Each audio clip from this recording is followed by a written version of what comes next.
സന്ദേശം. ബാബയുടെ അടുക്കൽ വതനത്തിൽ ഭോഗമായി എത്തിച്ചേർന്നു.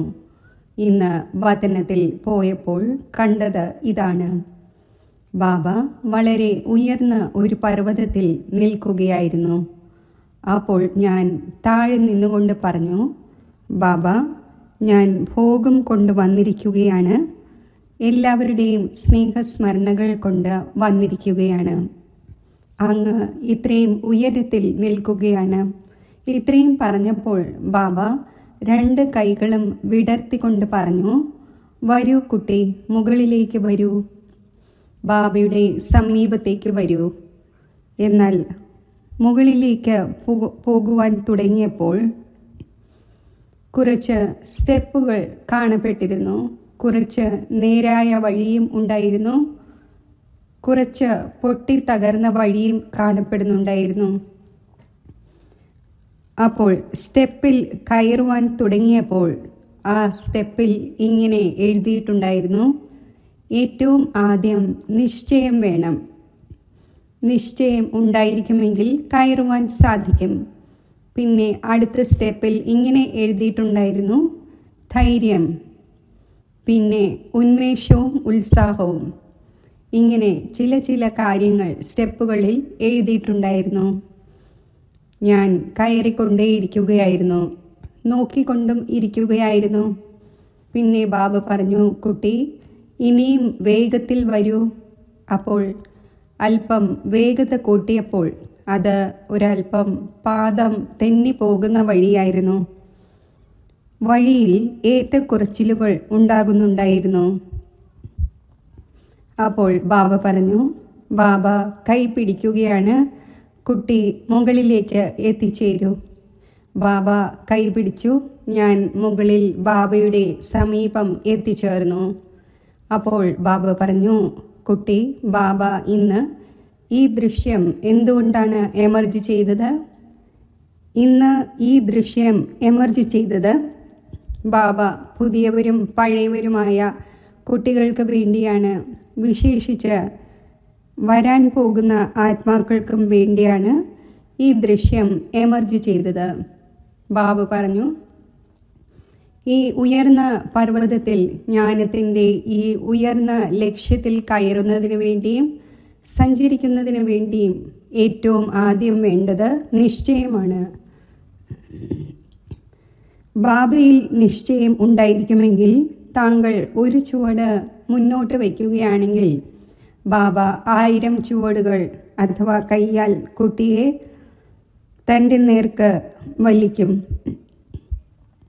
പിന്നെ ബാബ അതിനോടൊപ്പം മറ്റൊരു ദൃശ്യവും കാണിച്ചു തന്നു. ഏണിപ്പടിയിൽ അഥവാ സ്റ്റെപ്പിൽ അല്പം വഴി ഇങ്ങനെയുള്ളതായിരിക്കും.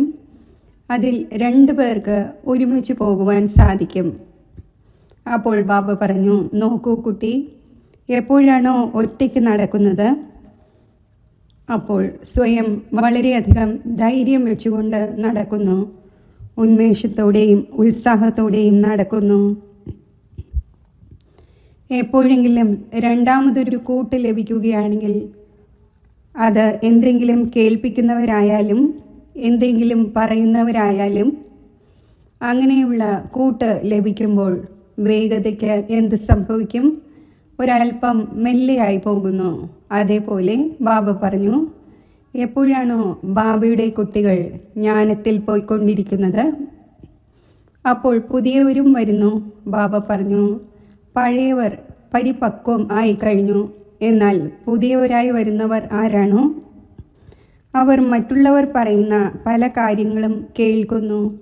അപ്പോൾ അവരുടെ ചുവടുകൾ അല്പം മെല്ലെയായി പോകുന്നു, സഞ്ചരിക്കുന്നത് അല്പം പതുക്കെയായി പോകുന്നു.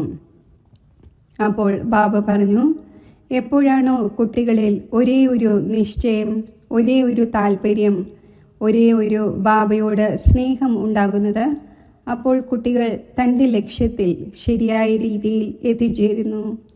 അതിനാൽ ബാബ ഇന്ന് വിശേഷിച്ച് പുതിയവരായാലും പഴയ കുട്ടികളായാലും അവരോട് ഇത് കേൾപ്പിക്കുകയാണ്.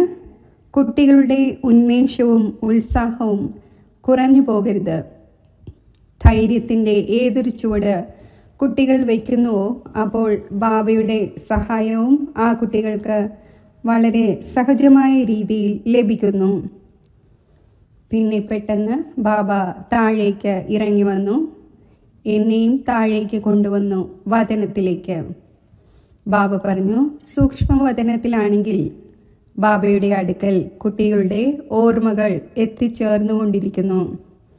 വിശേഷിച്ച് ലോകത്തിൻ്റെ അങ്ങനെയുള്ള ഒരു സമയം നടന്നുകൊണ്ടിരിക്കുകയാണ്. അപ്പോൾ ഓട്ടോമാറ്റിക്കലി കുട്ടികൾക്കും സ്മൃതി നിലനിൽക്കുന്നു. മറ്റുള്ളവർക്കും സ്മൃതി വരുത്തുന്നതിൻ്റെയും സ്വയം തന്നിൽ ബലം നിറയ്ക്കുന്നതിൻ്റെയും മറ്റുള്ളവരിലും ബലം നിറയ്ക്കുന്നതിൻ്റെയും സമയം വന്നു ചേർന്നിരിക്കുകയാണ് എന്ന് ബാബ പറഞ്ഞു. പിന്നെ ഇത്രയും കേൾപ്പിച്ച ശേഷം ബാബയുടെ മുന്നിൽ ഭോഗ് വെച്ചിട്ടുണ്ടായിരുന്നു. ബാബ വളരെ സ്നേഹത്തോടെ ഭോഗ് സ്വീകരിച്ചു. ബാബ പിന്നെ എല്ലാ സഹോദരി സഹോദരന്മാർക്കും വളരെയധികം സ്നേഹം നിറഞ്ഞ ഹൃദയത്തിൽ നിന്നുള്ള സ്നേഹസ്മരണകൾ നൽകി. സ്നേഹസ്മരണകൾ സ്വീകരിച്ചുകൊണ്ട് താഴെ എത്തിച്ചേർന്നു.